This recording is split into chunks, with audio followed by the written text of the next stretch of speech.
Hey, groundskeeper here again. It's Saturday. Normally my Saturdays are pretty busy and I normally be working, but today it's you can see up in the sky it's kind of overcast and they're calling for more rain today, on and off.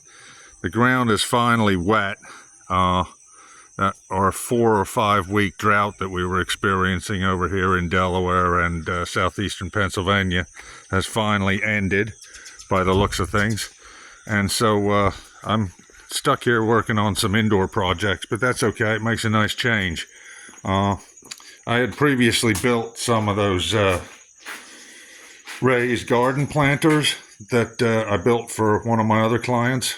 And so with the popularity of those and the fact that a client installed them sort of on her side yard, which is visible from a road, a lot of the people that drove by saw those planters with their vegetables in there and they really liked them. And so lots of other people in the neighborhood have been asking, hey, would you make one for me? So I've got another one that I'm in the process of building here. And the previous ones were 4 foot by 2 foot, something like that, or 3 foot by 2 foot.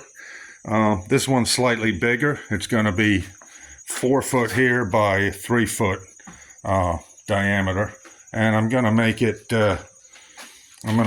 Two of these 2 by 6s high, so it's going to be, nominal 10-12 inches high, that kind of thing. It's going to have a plywood bottom on it, so I got some miscellaneous scraps of plywood here that I'm going to cobble together and put the bottom on it. This is outdoor carpentry, so I'm not trying for anything super high tech here. As you can see, these boards are pretty old. They're not rotten. These were cedar originally, so they weather well. And I had some miscellaneous scraps there, so I'm going to make the legs 3 foot tall. It's going to be 3 foot tall. And this one's going to be a little bit more detailed. It's going to have a 10-inch shelf on one side. I already cut the lumber to size. So I'm going to go ahead and knock one of these out, and then I'll show you on the next video how the thing looks when it's put together. This time, probably what I'm going to do is build the thing ahead of time. And this is a good suggestion for anybody that's building this kind of thing outdoors and maybe has to move it somewhere. The legs are really easy to knock out. In my case, I'm making them out of chunks of the same cedar, 2 by 6, but you could use 2 by 4s or 4 by 4s, whatever you have, that kind of thing. It's not really a big deal.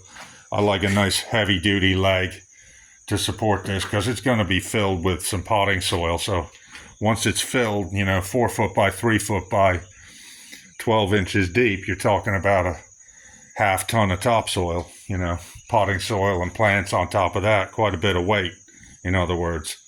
So obviously you can't build it and fill it first and then deliver it. So this kind of thing that it's much easier to just build the top part, keep the legs off, make sure they're cut to size, and then you can throw it in the back of your truck there.